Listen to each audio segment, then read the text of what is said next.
Hello friends, welcome to KD academy. मेरा नाम कविता है और हम रीतिकाल पढ़ रहे हैं फ्रेंड्स, हिंदी साहित्य के इतिहास में। और हमने अभी तक 23 कवि पढ़ चुके हैं। आज हम भूपति को पढ़ेंगे, 24वें कवि हैं ये। और सबसे पहले तो फ्रेंड्स, आपका इस चैनल पर जुड़ने के लिए बहुत बहुत धन्यवाद। और इससे पहले हम पढ़ना शुरू करें फ्रेंड्स, मैं आपको बता दूं कि अभी तक मैं इसके रीतिकाल के 5 वीडियो अपलोड कर चुकी हूँ।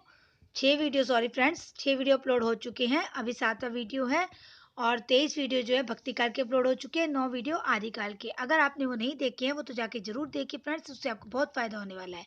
ओके फ्रेंड्स, चलिए हम स्टार्ट करते हैं। और एक बात और बता दूं मैं फ्रेंड्स आपको, अगर आप चैनल पर नए नए आए हैं तो चैनल को सब्सक्राइब जरूर कर लीजिए, बेल आइकन को प्रेस कीजिए और लाइक कीजिए, शेयर कीजिए। ओके फ्रेंड्स, चलिए स्टार्ट करते हैं भूपति कवि से।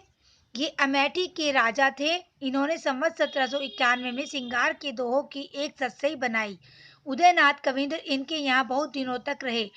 ये महाशय जैसे सहृदय और काव्य मर्मज्ञ थे, वैसे ही कवियों का आदर सम्मान करने वाले भी थे। क्षत्रियों की वीरता भी इनमें पूरी थी। एक बार अवध के नवाब सआदत खां से ये बिगड़ खड़े हुए। सआदत खां ने जब इनकी गढ़ी घेरी तब ये बाहर सआदत खां के सामने ही बहुतों को मार काट कर गिराते हुए जंगल की ओर निकल गए। इनका उल्लेख कविंद्र ने इस प्रकार किया है। ये इनके बारे में कविंद्र ने लिखा है फ्रेंड्स, सुन लीजिए। समर अमेठी के सरेस गुरुदत्त सिंह सादत की सेना समरतेन शोभानी है। भनत कविंद्र काली गुलसी सीसन को इसकी जमाती सरसानी है। तहाँ एक जोगिन सुभट खोपरी ले उड़ी, सोनित पियत ताकि उपमा बखानी है। प्यालो ले चीनी को नीके जोबन तरंग मानो, रंग हेतु पीवत मजीठ मुगलानी है। सस्से के अतिरिक्त भूपति जी के कंठाभूषण और रस रत्नाकर नाम के 2 रीति ग्रंथ हुए फ्रेंड्स, ये नोट कर लीजिए आप। कंठाभूषण और रस रत्नाकर सत्सई के अतिरिक्त भूपति जी के हैं ये दोनों का। कंठाभूषण और रस रत्नाकर ये रीति ग्रंथ है फ्रेंड्स इनके।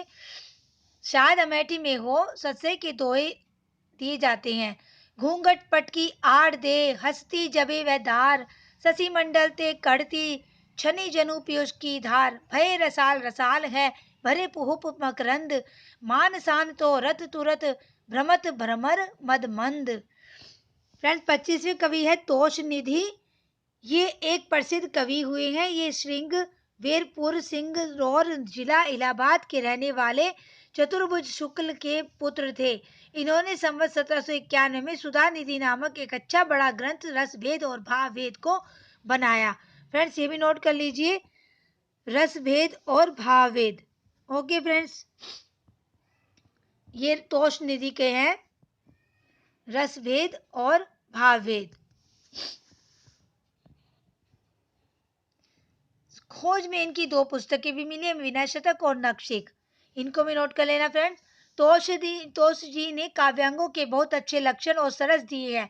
उठाई और कल्पना का अच्छा निर्वाह हुआ है और भाषा स्वाभाविक प्रवाह के साथ आगे बढ़ती है। तोष जी एक बड़े ही सहृदय और निपुण कवि थे। भावों का विधान सघन होने पर भी कहीं उलझा नहीं है। बिहारी के समान इन्होंने भी कहा कहीं कहीं ऊहात्मक अत्युक्ति की है। कविता के नमूने देख लीजिए। भूषण भूषित दूषणहीन प्रवीण, महारस में छवि छाई, पूरी अनेक पदारथ तय जेही में परमारथ स्वार्थ पाई। ओ उखते मुखते उलई, कवितोष अनोस भरी चतुराई, होत सबे सुख की जनिता, बनी आवती जो बनीता कविताई। एक कहे हसी उध वजू, ब्रज की जुवती तजी चंद्र प्रभासी, जाय कियो कह तोष प्रभु, एक प्राण प्रिया लही कंस की दासी।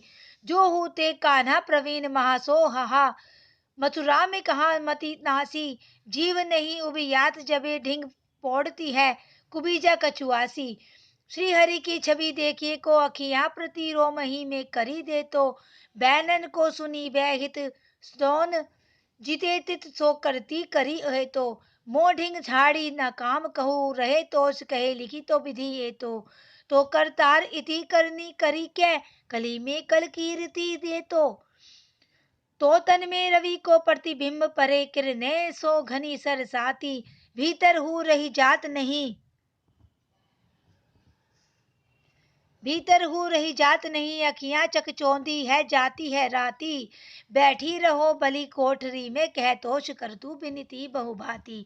सारसी नैनी नैननी ले आरती, सो अंग काम कहा कड़ी घाम में जाती। सारसी नैनी ले आरती, सो अंग काम कहा कड़ी घाम में जाती। 26वें और 27वें कवि फ्रेंड्स है दलपति राय और बंसीधर। दलपति राय महाजन और बंसीधर ब्राह्मण थे। दोनों अहमदाबाद के रहने वाले थे। इन लोगों ने संवत 1792 में उदयपुर महाराणा जगत सिंह के नाम पर अलंकार रत्नाकर नामक ग्रंथ लिखा बनाया था। फ्रेंड्स ये भी नोट कर लीजिए, जसवंत सिंह का भाषा भूषण इसी का आधार है। जो इन्होंने अलंकार रत्नाकर बनाया है, इसके आधार, ये भाषा भूषण के आधार पर लिखा गया है। इसका भाषा भूषण के साथ प्राय वही संबंध है जो कुवलयानंद का चंद्रालोक के साथ। इस ग्रंथ में विशेषता यह है कि इसमें अलंकारों का स्वरूप समझाने का प्रयत्न किया गया है। इस कार्य के लिए गद्य व्यवहृत हुआ है। रीतिकाल के भीतर व्याख्या के लिए कभी कभी गद्य का उपयोग कुछ ग्रंथकारों की सम्यक निरूपण की उत्कंठा सूचित करता है। इस उत्कंठा के साथ ही साथ गद्य की उन्नति की आकांक्षा का सूत्रपात समझना चाहिए, जो सैकड़ों वर्ष बाद पूरी हुई। अलंकार रत्नाकर में उदाहरणों पर अलंकार घटाकर बताए गए हैं। उदाहरण दूसरे अच्छे कवियों के भी बहुत से हैं। इससे यह अध्ययन के लिए बहुत उपयोगी है। कवि भी वे लोग अच्छे थे। पद रचना की निपुणता के अतिरिक्त इनमें भावुकता और बुद्धि वैभव दोनों है। इनका कवि देख लीजिए नीचे। अरुण हरोल नभ मंडल मुलुक पर चढ़ियो अक चकवई, की तानी के किरिन कोर आवत ही सावत नक्षत्र जोए धाए धाए, घोर घमासान करी काम आए ठोर ठोर, सहर सेत भयो सटकयो, सहमी ससी आमिल उलुक जाए गिरे कंदरन और, धुंध देखी अरविंद बंदी खाने ते भगाने, पायक पुलिंद व मलिंद मकरंद चोर। 28वें कवि सोमनाथ है फ्रेंड। ये माथुर ब्राह्मण थे और भरतपुर के महाराज बंदन सिंह के कनिष्ठ पुत्र प्रताप सिंह के यहाँ रहते थे। इन्होंने संवत 1794 में रस पीयूष निधि नामक रीति का एक विस्तृत ग्रंथ बनाया। सोमनाथ की फ्रेंड्स नोट कर लीजिए, इंपॉर्टेंट है रस पीयूष निधि। इसका सन भी नोट कर लीजिए 1794, जिसमें पिंगल काव्य लक्षण प्रयोजन भेद शब्द शक्ति ध्वनि भाव रस रीति गुण दोष इत्यादि सब विषयों का निरूपण है। यह दास जी के काव्य निर्णय से बड़ा ग्रंथ है। काव्य निरूपण काव्यांग निरूपण में ये श्रीपति और दास के समान ही है। विषय को स्पष्ट करने के लिए प्रणाली इनकी बहुत अच्छी है। विषय निरूपण के अतिरिक्त कवि कर्म में ये भी सफल हुए हैं। कविता में ये अपना उपनाम शशिनाथ भी रखते थे। इनमें भावुकता और सहृदयता पूरी थी। इससे इनकी भाषा में कृत्रिमता नहीं आने पाई। इनकी एक अनियोक्तिक कल्पना की मार्मिकता और प्रसादपूर्ण व्यंग के कारण बहुत प्रसिद्ध है। सघन और पेचीले मजमून गांठने के फेर में न पड़ने के कारण इनकी कविता को साधारण समझना सहृदयता की सर्वथा विरुद्ध है। रस पीयूष निधि के अतिरिक्त खोज में इनके 3 ग्रंथ मिलते हैं। फ्रेंड मैंने नोट कर लो, ये मैंने अंडरलाइन कर लिए हैं। कृष्ण लीलावती पंचाध्याय संवत 1800, सुजान विलास सिंहासन बत्तीसी पद में संवत 1807, माधव विनोद नाटक संवत 1809। उक्त ग्रंथों में निर्माण काल की ओर ध्यान देने से इनका कविता काल संवत 1790 से 1810 तक ठहरता है। रीति ग्रंथ और मुक्त रचना के सिवा इस सत कवि के प्रबंध काव्य की ओर भी ध्यान दिया। सिंहासन बत्तीसी के अनुवाद को यदि हम काव्य न माने तो कम से कम पद प्रबंध अवश्य ही कहना पड़ेगा। माधव विनोद नाटक शायद मालती माधव के आधार पर लिखा हुआ प्रेम प्रबंध है। पहले कहा जा चुका है कि कल्पित कथा लिखने की प्रथा हिंदी के कवियों में प्राय नहीं के बराबर रही। जहांगीर के समय में संवत 1673 में बना पोकर कवि का रस रत्न अब तक नाम लेने योग्य कल्पित प्रबंध काव्य था। फ्रेंड्स ये नोट कर लो, पोकर कवि का रस रत्न, ये मैं पहले भी नोट करा चुकी हूँ आपको। अतः सोमनाथ जी का यह प्रयत्न उनके दृष्ट विस्तार का परिचारक है। नीचे सोमनाथ जी की कविताएं दी जाती है, देख लीजिए।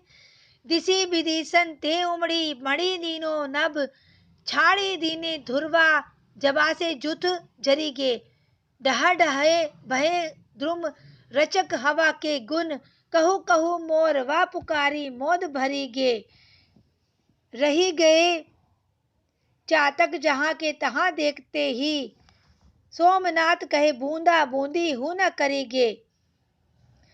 शोर भयो घोर चारों ओर महीमंडल में, आए घन आए के उघरी गे, प्रीति नहीं नीत की जत है, सब सो छल की बतरानी परी है, सीखी ठिठानी सीखी डिठाई कहा शशिनाथ, हमें दिन द्वेक दे न जानी परी है, और कहा लहिए सजनी कठिनाई ग्यारे अति आनी परी है, मानत है बर जो न कछु, अब ऐसी सुजा नहीं बानी परी है, झमकत बदन मतंग कुंभ उतंग अंग बर, बदन बलित भूसुंड कुंडलित सुंड सिद्धिधर, कंचन मणि में मुकुट मुकुट जगमगे सुधर, शीस पर लोचन तीनी विशाल चार भुज ध्यावत सुर नर, शशिनाथ नंद स्वच्छंद नीति कोटि विघन छर छहंद हर,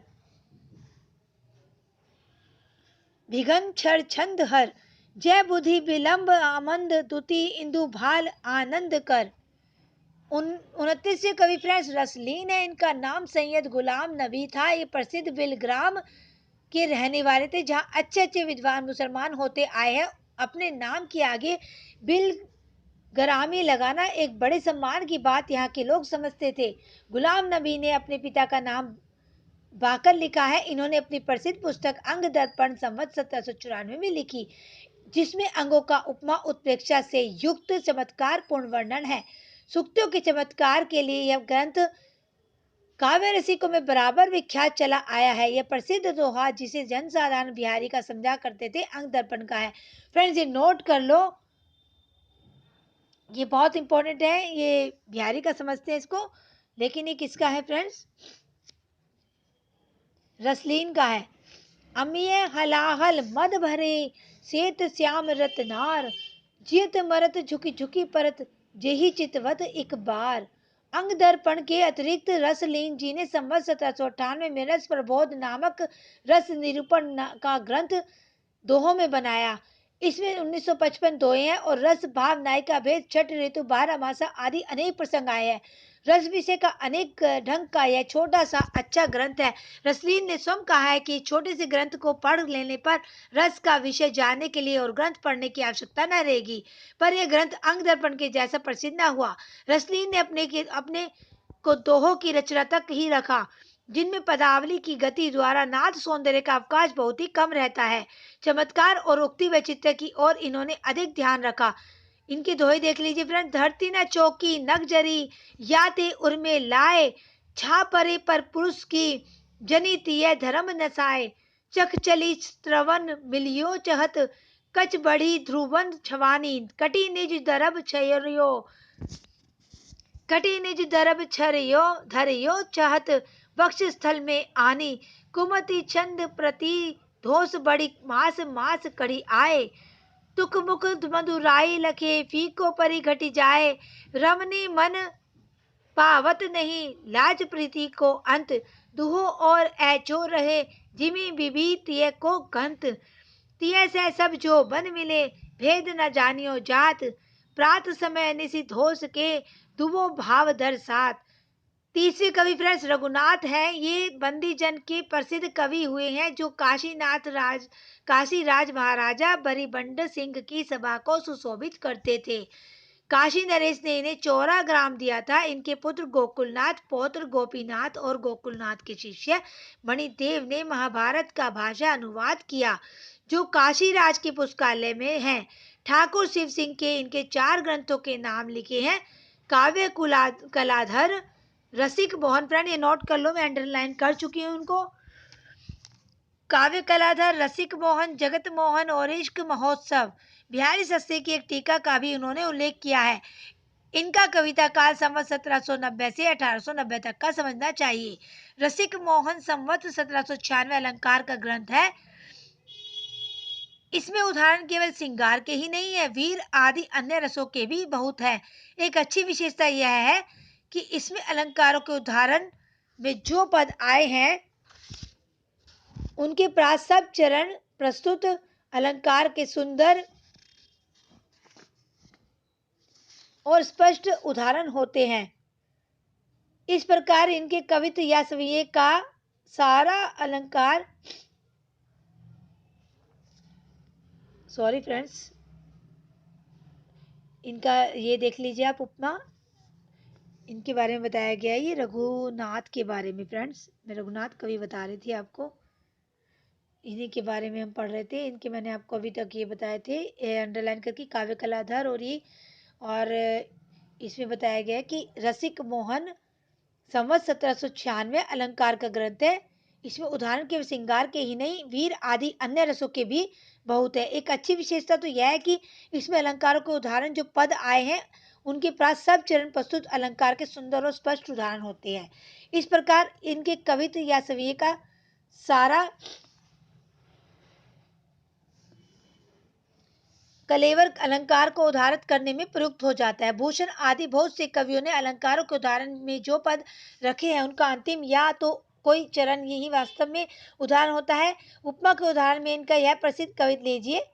फूले के कमल से अमल हितु के नैन, कहे रघुनाथ भरे चैन रस सियरे, दोरी आए भोर से करत गुनी गुन गान, सिद्ध से सुजान सुख सागर सो नियरे, सुरभि सी खुलन सु कवि की सुमति लागी, चिड़िया सी जागी चिंता जनक के जियरे, धनुष पे ठाड़े राम रवि से लसत आजू, भोर कैसे नखत नरिंद भये पियरे। फ्रेंड्स, आपको ये थोड़ा सा अगर नहीं समझ में आ रहा है तो मैं बोल तो रही हूँ, आप वो नोट कर लेना, क्योंकि मुझे लग रहा है ये आपको थोड़ा सा दिखने में प्रॉब्लम हो रही होगी। ओके फ्रेंड्स, काव्य कलाधर 1802 संवत रस का ग्रंथ है। इसमें प्रथानुसार भाव भेद, रस भेद, थोड़ा बहुत कहकर नायिका भेद और नायक भेद का ही विस्तृत वर्णन है। विषय निरूपण इसका उद्देश्य नहीं जान पड़ता। जगत मोहन संवत 1807 वास्तव में एक अच्छे प्रतापी और ऐश्वर्यवान राजा की दिनचर्या बताने के लिए लिखा गया है। इसमें कृष्ण भगवान की 12 घंटे की दिनचर्या कही गई है। इसमें ग्रंथकार ने अपनी बहुज्ञा अनेक विषयों जैसे राजनीति, सामुद्रिक, वैदिक और आरोचक वर्णनों द्वारा प्रदर्शित की है। इस प्रकार वास्तव में पद में होने पर भी यह काव्य ग्रंथ नहीं है। इश्क महोत्सव में आपने खड़ी बोली की रचना का शौक दिखाया है। उससे सूचित होता है कि खड़ी बोली की धारणा तब तक अधिकतर उर्दू के रूप में ही लोगों को थी। कविता के नमूने उद्धृति है, ये देख लीजिए। ग्वाल संग जेबो ब्रज गायन चरेबो एबो, अब कहाँ दाहिने ये नैन फरकत है, मोतिन की मालावारी डारो गुंजमाल पर, कुंजन की सुधि आए ही ओ धरकत है, गोबर को गारो रघुनाथ कछुयाते भारो, कहा भयो महलनी मनी मरकत है, मंदिर है मंदिर ते ऊंचे मेरे द्वारका के, ब्रज के खरिक तहु ही एक खरकत है, कैंदो शेष देश तय विकसी भूमि में आए, बदल ऊंचाए बानी जब जस अस्पंद की, बदल ऊंचाए बानी जस अस्पंद की, केंदो छिति चवरी उसी को दिखावती है, ऐसी सोहे उज्जवल किरण जैसे चंद की, जाने दिन पाल श्री निपाल नंद लाल जू को, कहे रघुनाथ पाए सुगरी आनंद की, छुटत फुहारे कहदो फुलियो है कमल तासो, अमल अमंद मड़े धार मकरंद की, सुधरे सिलाहे राखे वायु वेग वहा राखे, रसद की राह राखे राखे रहे बन को, चोर को समाज राखे बजाओ नजर राखे, खबर की काज बहुरूपी हर फन को, आगम बखैया राखे सगुन लवैया राखे, कहे रघुनाथ विचार बीच मन को, बाजी हारे का बहु न अवसर के परे जोन, ताजी राखे प्रजन को राजी सुभटन को,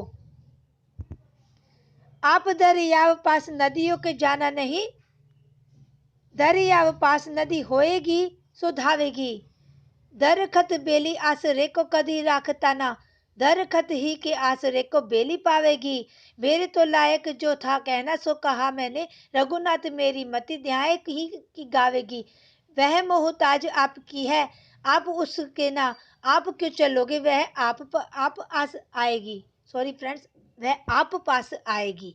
31वें कवि फ्रेंड्स है दुल्हा कवि। ये कालिदास त्रिवेदी के पौत्र और उदयनाथ कविंद्र के पुत्र थे। ऐसा जान पड़ता है कि ये अपने पिता के सामने ही अच्छी कविता करने लगे थे। ये कुछ दिनों तक अपने पिता के समसामयिक रहे। कविंद्र के रचे ग्रंथ 1804 तक मिले हैं, अतः इनका कविता काल संवत 1800 से लेकर संवत 1825 के आसपास तक माना जा सकता है। इनका बनाया एक ही ग्रंथ है कवि कुल कंठाभरण। मोस्ट इंपॉर्टेंट फ्रेंड्स, इनका ये कई बार पूछा जा चुका है। कवि कुल कंठाभरण दूल्हा कवि का है, जिसमें निर्माण काल नहीं दिया है, पर इनके फुटकल कवित भी सुने जाते हैं। कवि कुल कंठाभरण अलंकार का एक प्रसिद्ध ग्रंथ है। इसमें यद्यपि लक्षण और उदाहरण एक ही पद में कहे गए हैं, पर कवित्व और सवैया के समान बड़े छंद लेने से अलंकार स्वरूप और उदाहरण दोनों के सम्यक कथन के लिए पूरा अवकाश मिला है। भाषा भूषण आदि दोहों में रचे हुए इस प्रकार के ग्रंथों से इसमें यही विशेषता है, इसके द्वारा सहज में अलंकार का चलता बोध हो सकता है। इसी से दूल्हा जी ने इसके संबंध में कहा है, आप ये देख लीजिए, जो या कंठाभरण को कंठ करे चित लाए, सभा मध्य शोभा लहे अलंकृत ही ठहराए। फ्रेंड्स, आगे हम कल पढ़ेंगे, आज के लिए इतना ही काफ़ी है। ये दूल्हा कवि को हम पढ़ रहे हैं, कल इसी को कंटिन्यू करेंगे फ्रेंड्स। और चलिए अभी मैं आपको आगे बता देती हूँ फ्रेंड्स, मैं आपसे एक रिक्वेस्ट करना चाहती हूँ, अगर आपको मेरे वीडियो अच्छे लग रहे हैं फ्रेंड्स, तो आप इनको लाइक कीजिए, शेयर कीजिए। और फ्रेंड्स, मैं ये आपसे कहना चाहती हूँ कि आप कमेंट्स तो करते ही नहीं है, आप मुझे बताते ही नहीं है कि किस तरह के मेरे वीडियो हैं, आपको अच्छे लग रहे हैं या नहीं। आपको अगर अच्छे लग रहे हैं तो फ्रेंड्स लाइक कर दीजिए, और नहीं अच्छे लग रहे तो फ्रेंड्स आप डिसलाइक कर लीजिए, ताकि मुझे पता लगे कि मेरी में जहाँ कमी है मैं उसको दूर करूँगी। फ्रेंड्स, आप मुझे कमेंट्स करके बताएंगे तो मुझे पता चलेगा कि मैं कहाँ से अपने आप की कमी दूर करूँ फ्रेंड्स। और अभी तो मैं ये हिंदी साहित्य का इतिहास कंप्लीट होने के बाद ही मैं कुछ करा पाऊंगी फ्रेंड्स। ये अभी लगभग ये आधे से ज़्यादा बचा हुआ है फ्रेंड्स। अभी रीति काल हो गया, फिर इसके बाद आधुनिक काल है। पर ये फ्रेंड्स इतना अगर आपने ये पूरा कर लिया ना फ्रेंड्स, तो इसमें से आप काफ़ी क्वेश्चन निकाल लेंगे। इसके बाद हम देखते हैं, सिलेबस वाइज पूरा करेंगे, उपन्यास कहानी सब लेंगे फ्रेंड्स। आप इसकी चिंता मत कीजिए, अभी फरवरी है, फरवरी तक मैं सोच रही हूँ, फरवरी या आधे मार्च तक मैं सोच रही हूँ ये रीतिकाल, ये आधुनिक काल सब खत्म कर दूँ, ताकि मैं आपका सिलेबस कंप्लीट करा सकूँ फ्रेंड्स। चलिए आज के लिए मैं विदा करती हूँ आज का, और कल फिर मिलेंगे। कल तक के लिए बाय फ्रेंड्स। और मैं आपको एक बात और बता दूँ फ्रेंड्स, ट्यूसडे को मैं वीडियो अपलोड नहीं कर पाई थी क्योंकि कुछ पर्सनल इशू थे, तो उसके लिए सॉरी फ्रेंड्स। मैं वैसे डेली ही वीडियो डालती हूँ आपके लिए। ओके फ्रेंड्स, बाय, कल फिर मिलेंगे, कल तक के लिए